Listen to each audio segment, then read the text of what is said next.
দাদা, আপনার স্বরচিত একটা কবিতা আমরা শুনতে চাচ্ছি এবং সেই সাথে আমাদের দর্শক আপনার কবিতাটি শুনতে চাচ্ছে। আপনি যদি একটা কবিতা শোনাতেন। ধন্যবাদ আপনাকে, সাথে তারা নিউজ কলকাতাকে।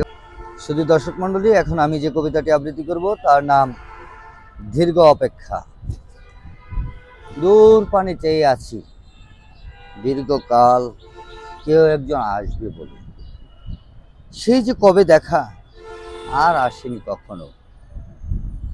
তার সেই সুটাম দেহ, হরিণীর চোখ, কেশ কালো লাল টকটকে ঠোঁট আর হাস্যোজ্জ্বল অভয়ব আমার দৃষ্টিকে ফিরিয়ে দিয়েছে এক অজানা গন্তব্যে।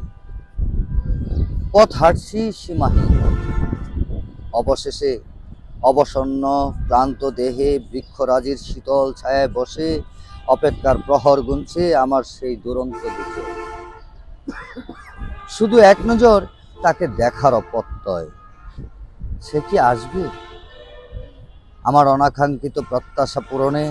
তোমার তার রূপ যৌবনে লাবণ্যতায় মোহিত করতে করতে আমার এই অতৃপ্ত অনন্ত জীবন।